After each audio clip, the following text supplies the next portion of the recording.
Book nibbles. Big ideas, small bites.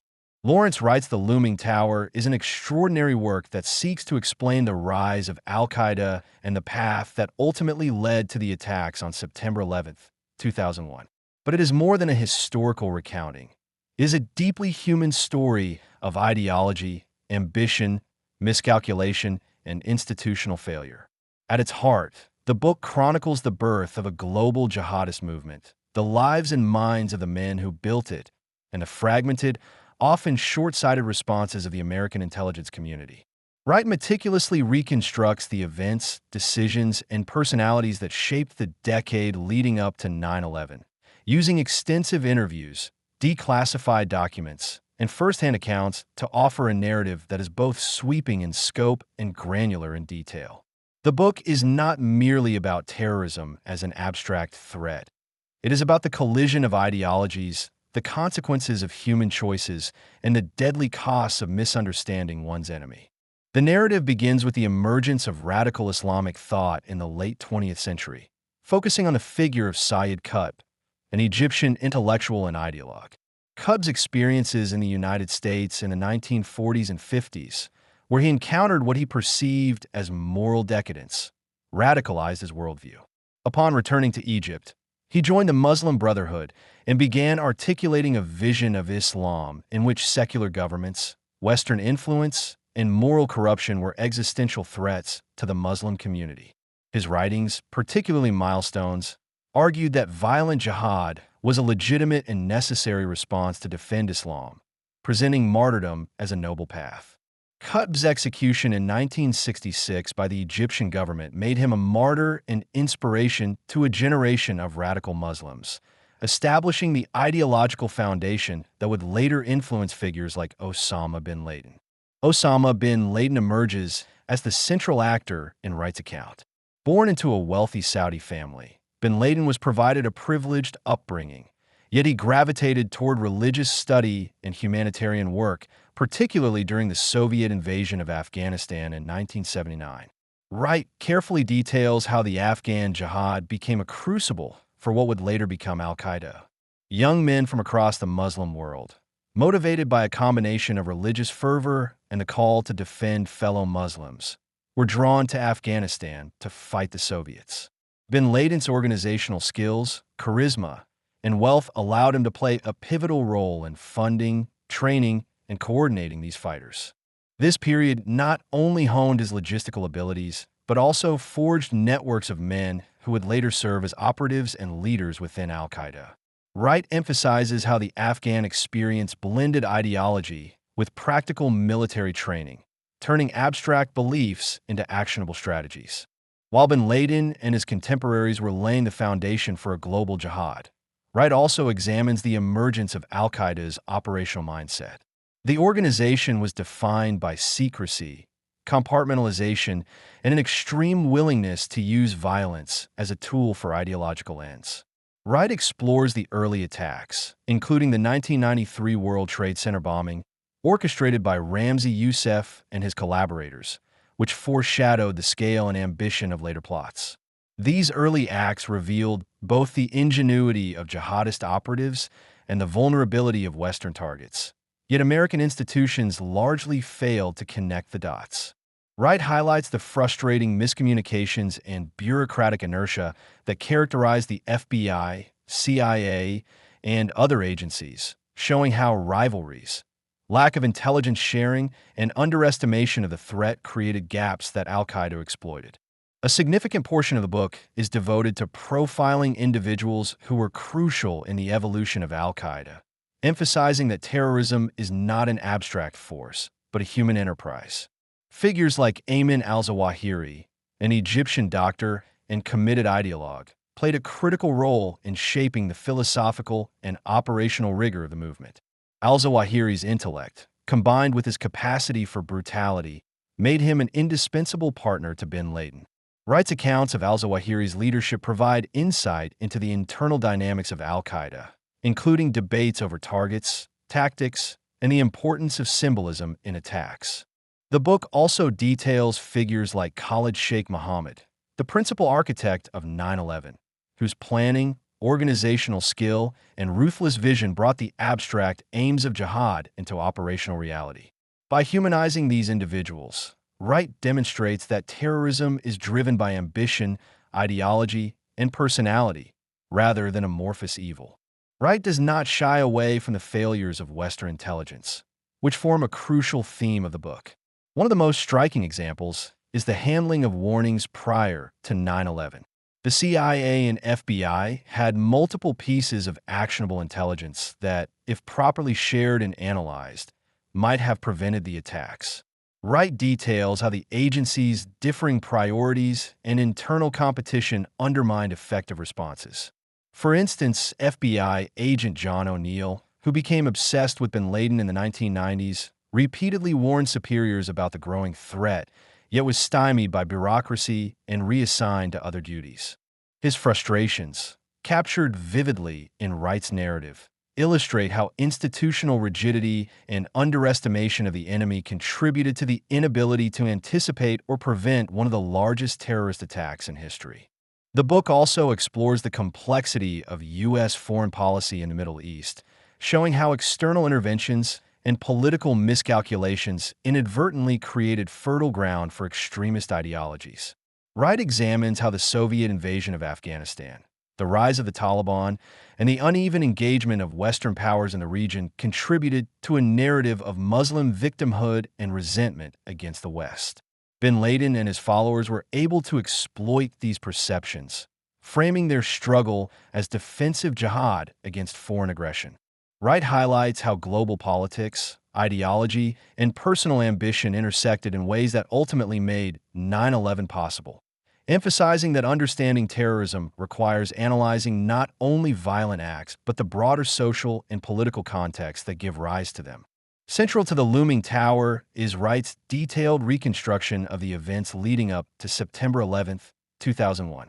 He traces the movements of the hijackers, their training in flight schools, and their infiltration into the United States.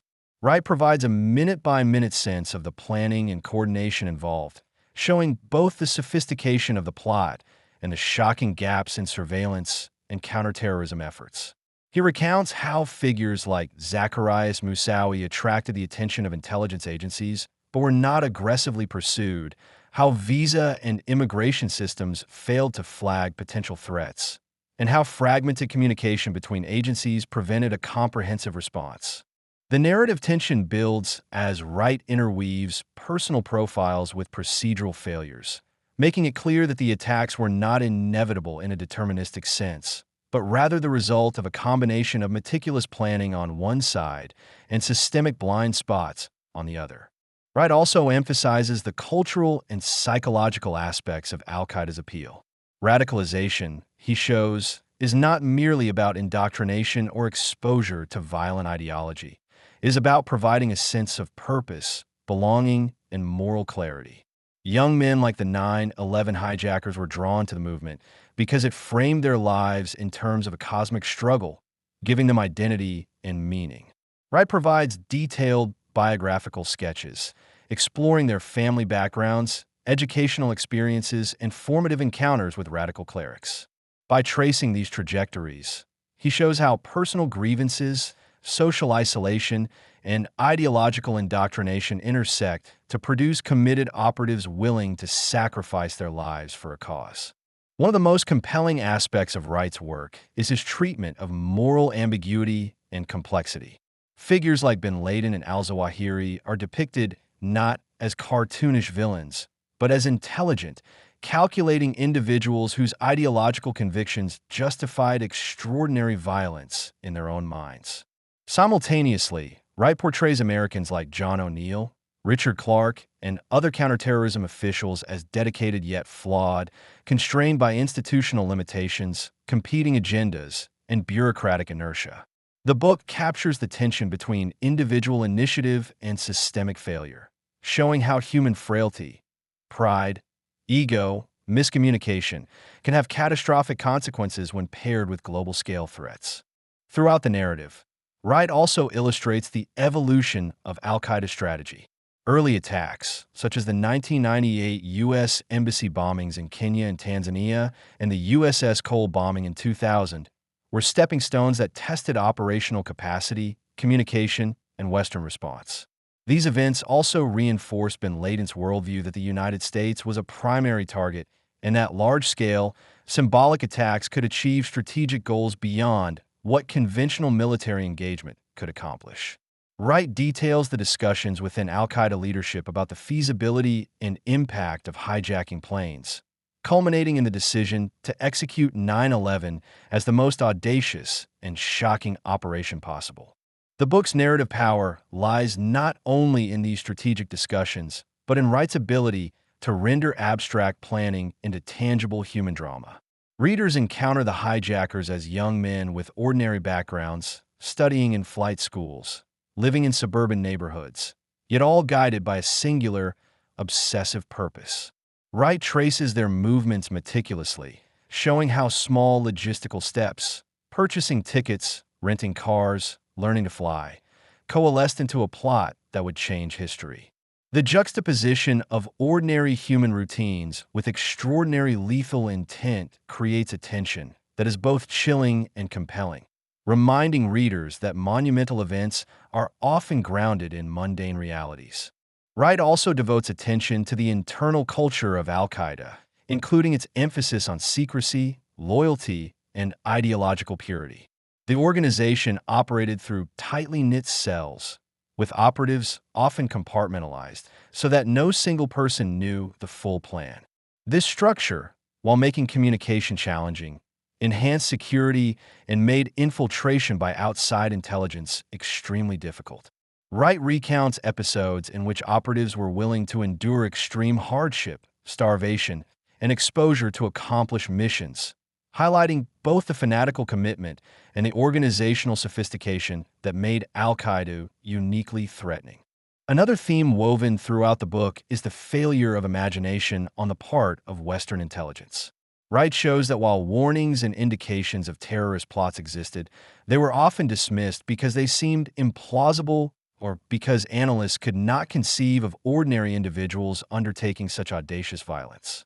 This failure was compounded by organizational silos, turf wars, and an over-reliance on bureaucratic procedure rather than proactive synthesis of intelligence. The result, Wright argues, was a looming tower of warning signs that were visible but not acted upon, a metaphor for the preventable disaster that became 9/11. As the book reaches the climax, Wright recounts the attacks themselves with careful attention to detail, reconstructing the moments when hijackers took control of flights, passengers and crew reacted, and the airplanes ultimately struck the Twin Towers, the Pentagon, and, in the case of Flight 93, were brought down by heroic resistance from passengers. He describes the chaos, fear, and courage of those on the ground and in the air, capturing both the horror and the human stories within the larger geopolitical catastrophe. By interweaving individual accounts with strategic analysis, Wright makes the tragedy comprehensible without reducing it to statistics, emphasizing the human cost behind historical events. Finally, Wright reflects on the aftermath of 9/11, the transformations in global politics, and the enduring implications for American foreign and domestic policy. He emphasizes that understanding the rise of Al-Qaeda requires examining not only operational failures, but ideological currents, historical grievances, and the social environments that foster extremism. The book closes with a meditation on the limits of foresight and the consequences of underestimating the power of committed individuals acting within complex networks, leaving readers with both insight and sobering questions about prevention, intelligence, and the human capacity for both violence and heroism. The Looming Tower is thus a work that combines history, biography, and investigative journalism to explain one of the most consequential events of the modern era. Lawrence Wright's meticulous research, narrative skill, and moral insight allow readers to understand the complexity of terrorism without reducing it to simple narratives of good versus evil. The book reminds us that history is shaped by human decisions. Institutions are shaped by strengths and weaknesses, and the seemingly inevitable can often be traced to a series of missteps, misjudgments, and unheeded warnings. It is at once a historical record, a character study, and a cautionary tale, making it essential reading for anyone seeking to understand the roots of 9/11 and the forces that continue to shape the world. And that's it. Lawrence Wright's The Looming Tower. Thanks for listening to Book Nibbles. If you enjoyed this bite-sized book, don't forget to subscribe for more quick, insightful summaries. See you in the next nibble.